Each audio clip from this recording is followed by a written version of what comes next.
Good morning, Linda. Good morning. Thank you for having me. Thank you for joining us today. I love the photo of you and your cat, and it's lovely to see your cat playhouse in the background. Yes, the cat is very important. He works very, very hard every day. Nice.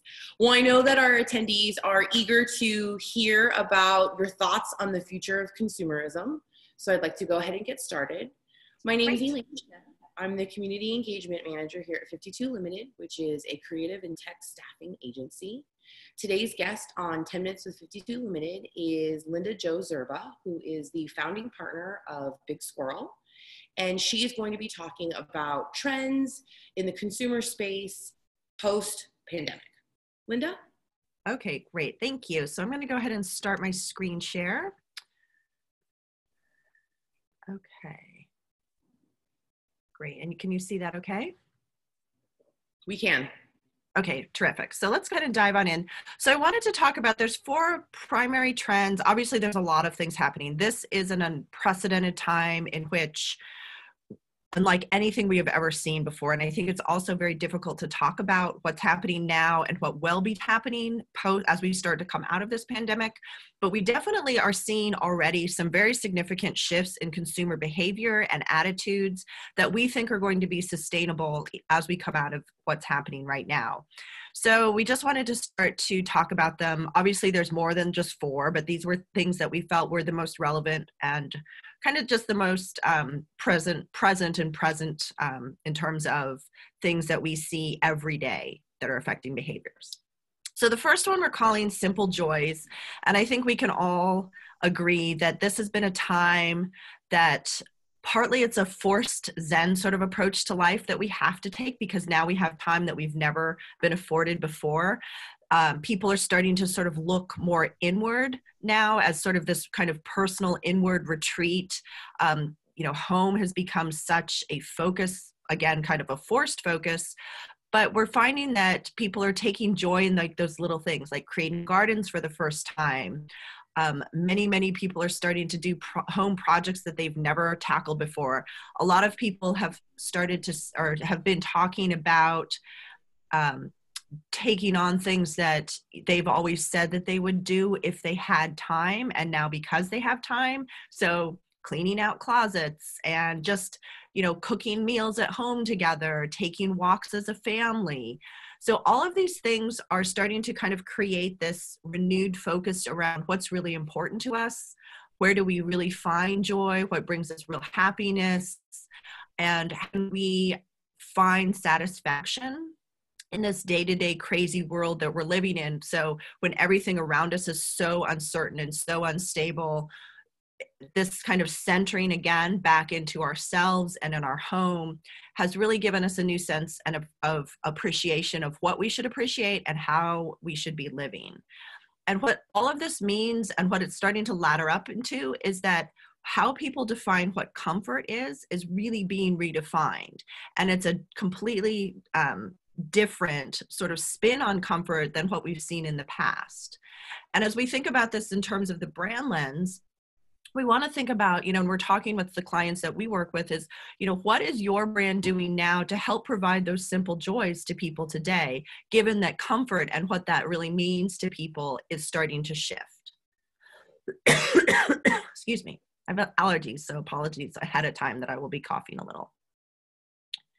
Okay, so our second trend that we see is this one we're calling the do-it-yourself, but it's a do-it-yourself on steroids.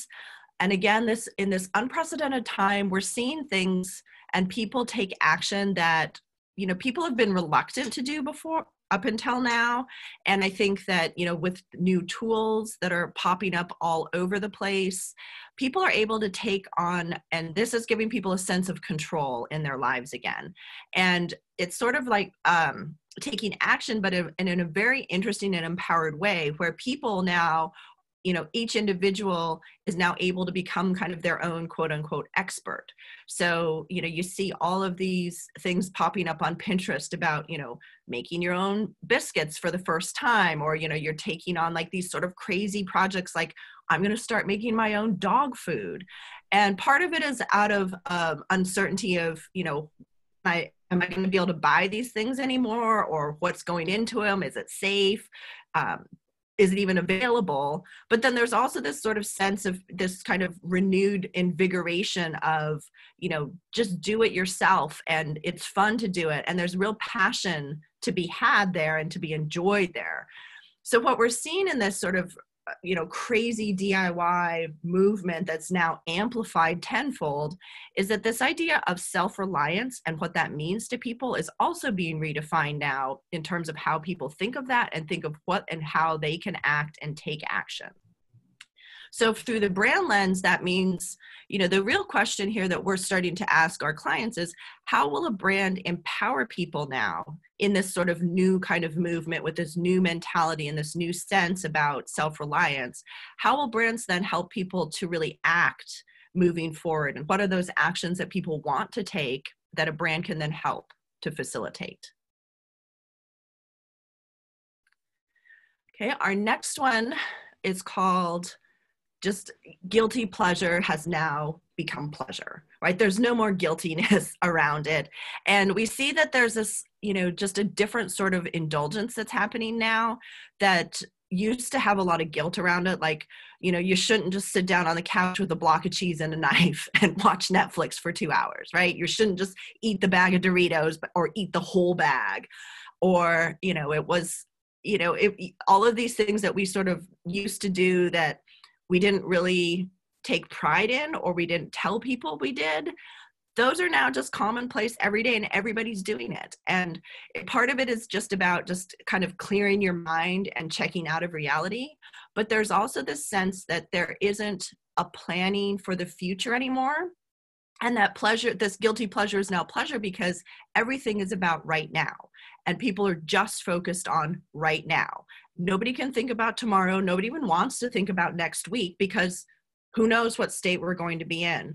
So everything we're doing in terms of just, having fun, entertainment, doing what you want to do, and that sort of sense of indulgence is just what feels good right now.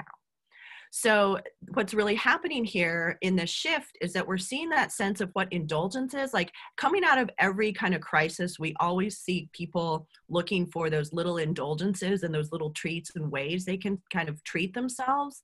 But this is a different kind of twist on this, of that I'm only thinking about the moment. I'm only concerned about right now. I'm throwing my diet out the window. I don't care if I haven't done anything productive today, right? Indulgence is really getting redefined.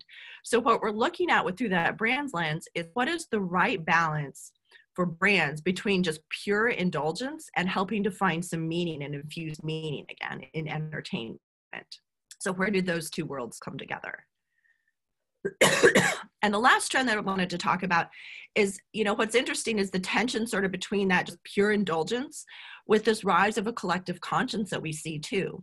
So it's all about, this, and it's very, very, very personal. It's no longer something that people are putting onto brands as a responsibility. It's a very personal kind of responsibility now, where people are taking on the sentiment that they need to make a difference as a person and as an individual, and to do good. And, looking literally in my own backyard for how can I help and make a difference and do something good. And as we think about the questions for brands, we're looking at, what do brands contribute, but also what are enabling people to contribute to this collective conscience as we move forward.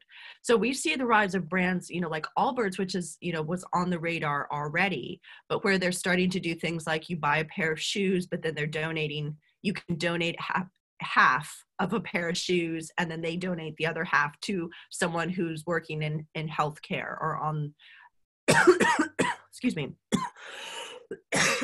or a frontline worker. So they're doing things that enable people to contribute very personally and intentionally.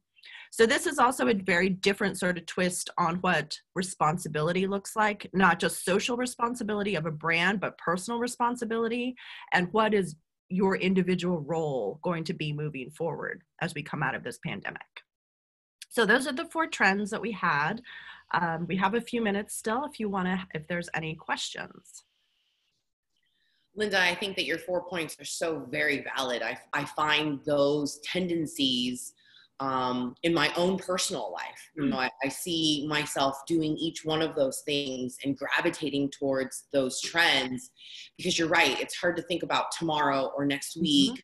And it's hard to think about, you know, all of the possibilities. So let's just enjoy this moment right now, or let's keep myself busy or my children busy right now. So it's very much consumerism based on the immediate, right? Exactly. Right. And it's different now. It's very different for many reasons.